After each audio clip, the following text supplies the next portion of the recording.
हाफिज मोहम्मद उमर सिद्दीक के बयानात सुनने के लिए हाफिज साहब के ऑफिशियल यूट्यूब चैनल अल खैर मीडिया को सब्सक्राइब करें।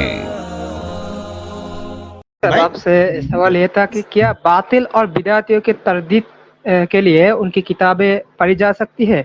इस सिलसिले में सलफ का मनहज क्या है?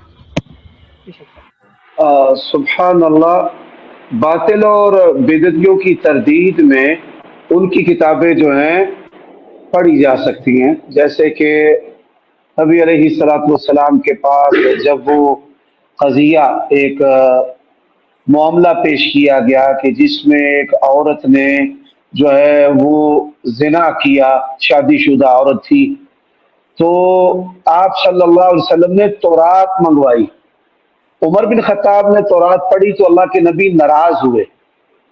तो उलमा ने इन दोनों अहादीस के दरमियान ये तदबीक दी है कि जब कोई शख्स नौ मुस्लिम हो और इस्लाम के बारे में उसकी मालूमात, उसका इल्म कामिल और मजबूत ना हो तो वो ऐसी किताबें ना पढ़े। और दूसरा सबब ये भी है कि आप सल्लल्लाहु अलैहि वसल्लम ने हुस्ना शिकनी की है कि मुसलमान ऐसी किताबें ना पढ़े। लेकिन हस्बे ज़रूरत इन किताबों से अल्लाह ताला और उसके रसूल ने फरीक़े मुखालिफ पर हुज्जत और दलील जो है वो पेश की है। तो उलमाए किराम अहले बिदत का रद्द करने के लिए ऐसी किताबें पढ़ सकते हैं, क्योंकि जो जवाब है वो दो तरह का होता है, एक इल्मी और एक इल्जामी। तो इल्जामी अगर फरीक़े मुखालिफ को उनके घर से जवाब दिया जाए तो अल्लाह ताला की तौफीक और रहमत के साथ इसका बहुत ज़्यादा फायदा होता है। मैं इसकी मिसाल देता हूँ कि जैसे हमारे बरेलवी भाई कहते हैं कि नबी अलैहिस्सलातु वस्सलाम आपकी जो पैदाइश का दिन है वो 12 रबीउल अव्वल है, तो हम कहते हैं कि आपके नज़दीक इमाम अहमद रज़ा खान बरेलवी का हर फतवा हक है, अल्लाह ताला ने उनके कलम को महफूज कर लिया। तो इमाम अहमद रज़ा खान फाज़ले बरेलवी ने लिखा है कि नबी अलैहिस्सलातु वस्सलाम 8 रबीउल अव्वल को पैदा हुए। इसी तरह एक मुनाजरा में मैंने हदीस पेश की, उबादा बिन सामित रज़ी अल्लाह तआला अन्हु ने फजर की नमाज रसूलुल्लाह के पीछे पढ़ी, तो एक बरेलवी आलम ने इतराज किया कि इसमें रावी मोहम्मद बिन इसहाक है जो ज़ईफ है। तो मैंने कहा कि आपके इमाम मोहम्मद रज़ा खान फाज़ले बरेलवी ने लिखा है कि मोहम्मद बिन इसहाक इसकी जो तौसीक है राजे है, यानी ये सिका है।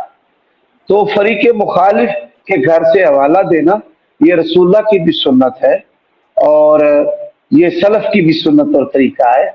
तो इसी तरीके में हमने बड़ी खैर देखी है, बड़ा फायदा देखा है, तो ये तरीका इख्तियार करना चाहिए। उलमा को ये काम करना चाहिए, अवाम को ये किताबें नहीं पढ़नी चाहिए, उलमा को जरूर पढ़नी चाहिए। मौदूदी के बारे में, अबुल मौदूदी के बारे में कि उनके इतने सारे गुमराहों के बावजूद हमारे पाकिस्तान, हमें जो सब कॉन्टिनेंट है, इंडियन सब कॉन्टिनेंट और अरब उलमा में बाज़ लोगों ने उनसे उनके बारे में तादिल किए हैं उनके बारे में। तो इसके बारे में आपका रवैया क्या है, जवाब क्या है? देखिए, अल्लामा मौदूदी मरहूम जो हैं जमात इस्लामी के बानी, उनकी जो किताब खिलाफत व मुलूकियत है वो बड़ी बुरी किताब है। और इसी तरह उनकी जो किताब अल जिहाद है, ये फिक्रे खवारिज की सारी इमारत उस किताब के ऊपर खड़ी है। बड़ी खतरनाक किताब है वो, खिलाफत व मुलूकियत से भी ज्यादा खतरनाक है ना। यानी मुसलमानों के वो तबकात जो अपने ही हुक्मरानों के खिलाफ हमेशा खड़े रहते हैं और नबुर्द आजमा रहते हैं। और इन्हीं नजरियात की वजह से मिस्र में जो हुआ, लीबिया में जो हुआ, वो ऐसे तमाम वाकयात जो है वो आपके सामने है कि उम्मत मुस्लिमा का कितना नुकसान हुआ।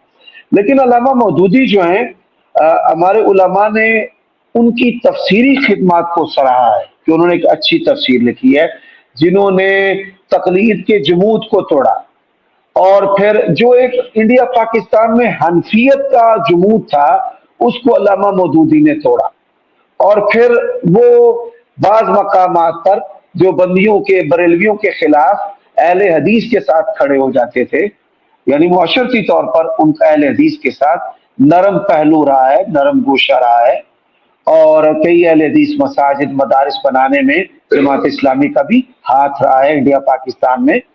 اور پھر اس کے ساتھ ساتھ انڈیا پاکستان میں ایک تاریخ تھی طلوع اسلام منکرین حدیث کی. تو سنت کی آئینی حیثیت ان کی جو کتاب ہے اور پوری پرویزیت جو تاریخ ہے وہ زمین بوس جس بندے کے ہاتھ سے ہوئی ہے وہ علامہ مودودی ہے. تو جو حق والا بندہ ہے وہ مفاسد بھی سامنے رکھتا ہے اور ان کی اچھائیاں بھی سامنے رکھتا ہے. یہ مدخلیوں کی عادت ہے, متشددین کی عادت ہے کہ کسی بندے کی ایک چیز کو سامنے, برائی کو سامنے رکھنا اور اس سارے کو رگیت دینا, اس سارے کو جو ہے وہ آؤٹ کر دینا.